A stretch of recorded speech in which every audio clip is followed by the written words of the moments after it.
demi nama Bapa, bangkitlah. Tapi kan tidak.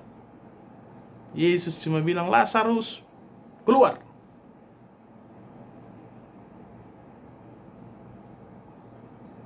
Membuktikan dia Tuhan. Haleluya.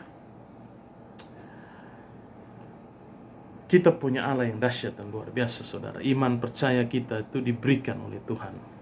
Kita tidak bisa beriman jika kita tidak diberikan iman itu oleh Tuhan.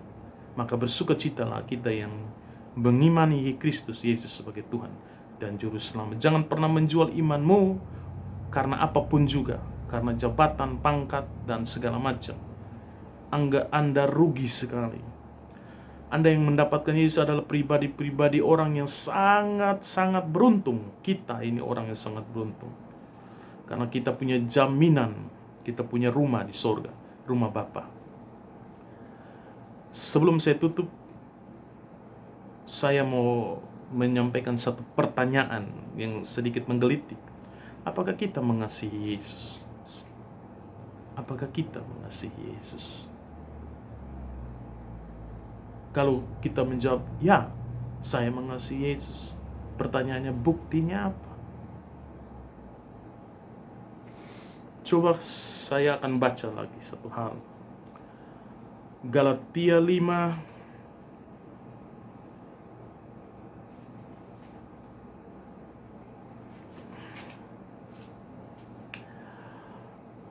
ayatnya yang Galatia pasal 5 ayat yang ke-19.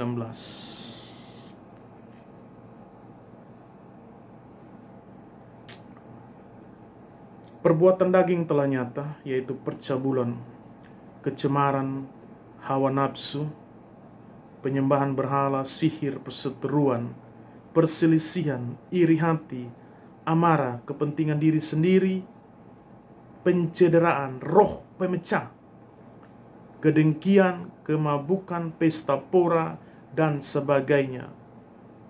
Terhadap semua itu, kuperingatkan kamu, seperti yang telah kubuat dahulu, bahwa barang siapa melakukan hal-hal yang demikian, ia tidak akan mendapat bagian dalam kerajaan Allah.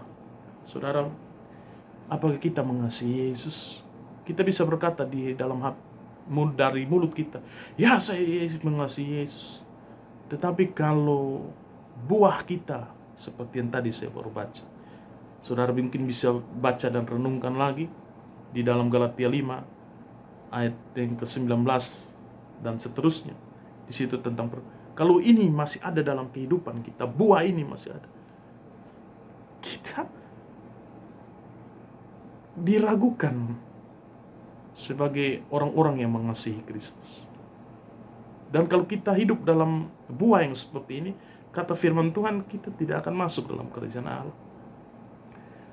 Namun dengan bagaimana cara kita mengasihi Kristus? Dari buahlah kita bisa tahu seseorang mengasihi Kristus Yesus atau tidak. Sebab dari buah itulah kita bisa tahu siapa orang itu. Jadi Anda mau pintar berkhotbah, mau pintar berbicara atau apapun, tapi kalau buahmu pencederaan, buahmu pertikaian, iri hati, kecemburuan, percabulan, segala perbuatan kotor, membenci sesamamu, senang lihat orang susah, bergembira kalau orang susah. Buah-buah seperti ini mendatangkan kita bukan kepunyaan Tuhan. Kita milik daripada daging dunia ini. Jadi malam ini kita mengoreksi diri kita. Saya pun mengoreksi diri kita. Kita semua terus mengoreksi diri kita. Apakah kita sudah punya buah yang sesuai dengan sebenarnya buah yang harus kita hasilkan? Yaitu buah apa? Buah roh. Apa itu buah roh? Coba kita baca. Tetapi buah roh ialah kasih, sukacita, damai sejahtera, kesabaran, sabar, kemurahan, murah hati, kebaikan, orang baik, kesetiaan, kelemah lembutan, penguasaan diri.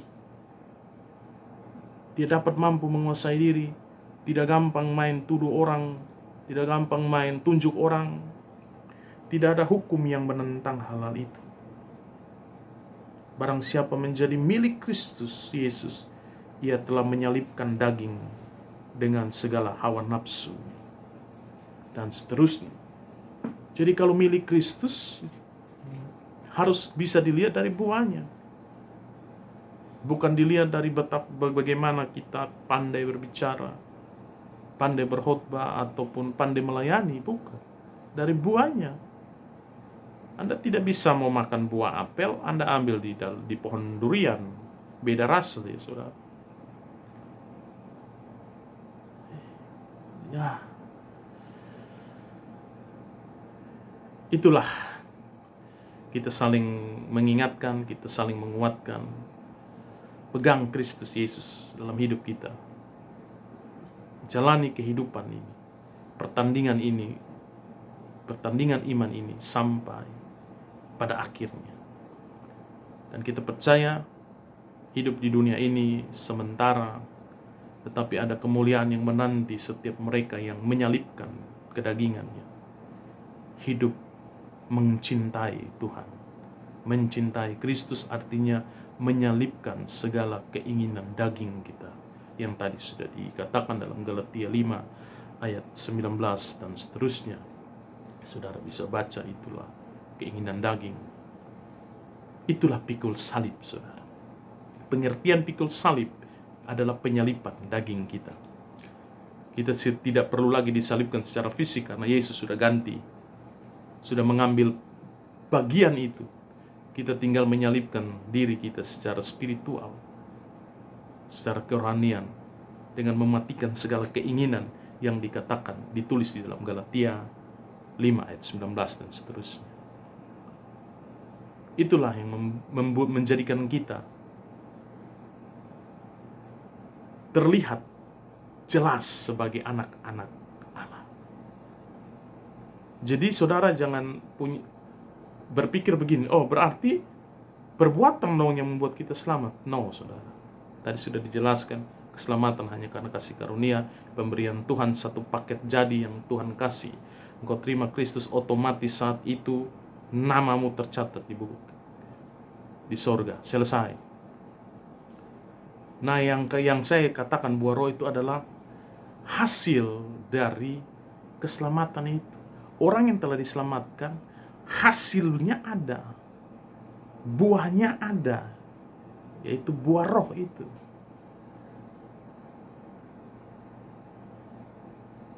Dan malam ini saya bersyukur, bersukacita masih bisa berbagi dan kita saling menguatkan. Saya tahu bahwa proses kehidupan tidak mudah, tetapi kita tidak bisa menyerah dan tidak bisa menunda-nundanya. Kata firman Tuhan, jikalau suara Tuhan datang padamu, jangan keraskan hatimu, bercepat-cepatlah datang pada Tuhan. Sebab kedatangan Kristus diibaratkan seperti masa pada zaman Nuh yang sudah pernah saya bahas. Orang makan, minum, kawin, mengawinkan. Orang tidak sadar hari Tuhan datang menjerat mereka seperti jerat, seperti pencuri. Oh, berbahaya. Semua sudah terlambat. Jadi kalau kita sudah sadar Tuhan sudah ketuk pintu hati kita, jangan keraskan hati. Jangan keraskan hati. Datang pada Tuhan. Tuhan yang memampukan kita untuk berubah, bukan kita. Kita tidak mungkin bisa berubah tanpa Tuhan. Itu ada dalam Roma 7 ayat yang 19. Bisa saudara baca. Itu Rasul Paulus bilang, aku ingin melakukan sesuatu yang baik, tetapi yang keluar adalah yang jahat. Artinya kita nih ingin sungguh-sungguh buat yang baik, Tetapi kenapa selalu yang jahat yang keluar dari kehidupan kita? Karena apa? Kita belum menyerahkan hidup kita total kepada Tuhan. Kita belum menyerahkan hidup kita seutuhnya kepada Tuhan. Untuk dikuasai oleh Roh Kudus, dipenuhkan oleh Roh Kudus, mengambil kontrol dalam kehidupan kita. Untuk menghasilkan buah roh. Tidak gampang, saudara. Itu salib. Itulah salib yang sesungguhnya. Jadi salib itu bukan soal jadi miskin, melarat. Bukan, saudara. Jadi pahami baik-baik, salib itu berbicara tentang penyangkalan diri kita. Mau marah, mau benci orang, teman, nah. Ego kita, emosi mulai naik, teman, kasih turun, anakku. Pada saat kita sudah lepas kontrol, mau itu, hello, who are you? Oh, kita milik Kristus. Jangan lagi kita memperhambakan diri kepada dunia ini di saat kita sudah menjadi orang merdeka. Hanya itu yang bisa saya sampaikan malam ini. Saya mengucap syukur di dalam Tuhan. Kita terus maju. God bless you.